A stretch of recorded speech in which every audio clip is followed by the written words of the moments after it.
இலங்கை இந்திய உபகண்டத்திலிருந்து பிரிந்த ஒரு பகுதியாகும். இலங்கையின் கிழக்கே வங்கக்கடல் கரையுடன் இணைந்துள்ள திருகோணமலை ஒரு பழம்பெரும் நகரம். இயற்கையான துறைமுகத்தை கொண்ட இந்த பிரதேசம் பிரெஞ்சுக்காரர், போர்த்துகேயர், ஒல்லாந்தர், ஆங்கிலேயர் போன்றோரின் ஆட்சிக்குட்பட்டிருந்தது. ஆரம்ப காலகட்டத்தில் ராஜா சோழவள நாடு, விக்ரம சோழவள நாடு, வீரபரகேசரி வள நாடு, ராஜேந்திர சோழவள நாடு என இது அழைக்கப்பட்டிருந்ததிலிருந்து இதன் முக்கியத்துவத்தை அறிய முடிகிறது. இங்குள்ள இயற்கையாக அமைந்த செங்குத்தான மலைநுனியில் கோணேஸ்வரம் எனும் ஆலயம் காணப்படுகிறது. முன்னொரு காலத்தில் வாயு பகவானுக்கும் ஆதிசேஷனுக்கும் உண்டான வாக்குவாதத்தில் ஆதிசேஷன் தனது பலத்தை காட்டுவதற்காக தனது 1000 தலை கொண்டு கைலாய மலையை மறைத்து வாயினால் கைலாய மலையின் அடிப்பாகத்தை சுற்றினார். இது கண்டு கோபம் கொண்ட வாயு பகவான் தனது பலத்தினால் கைலாசத்தின் தென்பகுதியில் உள்ள 3 சிகரங்களை பிடுங்கிக் கொண்டு விரைந்து சென்றார். சிவன் வாயு பகவானை அழைத்து அவரது வீரத்தை புகழ்ந்து வாழ்த்தி பிடுங்கிய சிகரங்களில் ஒன்றை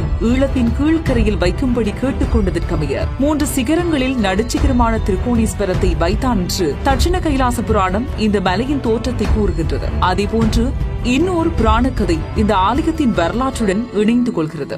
ராவணன் தன் தாயாரின் வேண்டுகோளுக்கு அமைய சிவலிங்கம் ஒன்றை பெற கைலாய மலைக்கு சென்றான் என்றும், சிவலிங்கத்தை கொடுத்தருடைய சிவன் இந்த சிவலிங்கத்தை பூமியில் வைத்தால் அதனை மீண்டும் எடுக்க முடியாது எனவும், பூமியில் அதனை பிரதிஷ்டை செய்து வைத்தால் பூமியில் பிரதிஷ்டை செய்பவரை வெல்லக்கூடியவர் எவருமில்லர் என்று கூறினார் என கூறப்படுகிறது. இதனை அறிந்த தேவர்கள் தந்திரம் செய்து லிங்கத்தை பிரதிஷ்டை செய்யாமல் தடுத்தனர். தனது முயற்சியை கைவிடாத ராவணன் தாயின் ஆசையை நிறைவேற்ற கோணேஸ்வரம் வந்து இறைவனை வேண்டினான் என்றும், சிவலிங்கம் கிடைக்காத கோபத்தால் ராவணன் தனது வாள் கொண்டு கோணமாமலையை வெட்டினான் என்றும், அதுவே ராவணன் வெட்டு என்று புராண இதிகாசங்கள் கூறுகின்றன. ஆனால் திருகோணமலையின் தோற்றத்தை புவிச்சரிதவியலாளர்கள் கண்ட நகர்வுகளின் மூலம் ஏற்பட்ட நிலத்தோற்றம் என்று விளக்கம் அளிக்கிறார்கள்.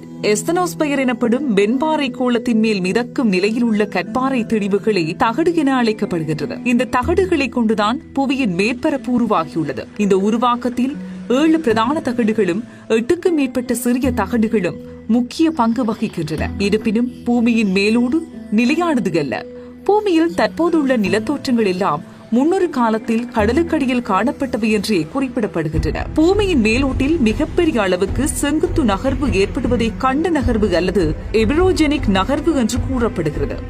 பூமியின் உட்பகுதியில் இடம்பெறுகின்ற மேற்காவுகையோட்ட செயல்முறையினால் புவித்தகடுகள் நகர்ச்சிக்குட்படுகிறது. இது பிரதானமாக நிலைமாறு எல்லை, விலகும் எல்லை, ஒருங்கும் எல்லை ஆகியவற்றை உருவாக்குகிறது.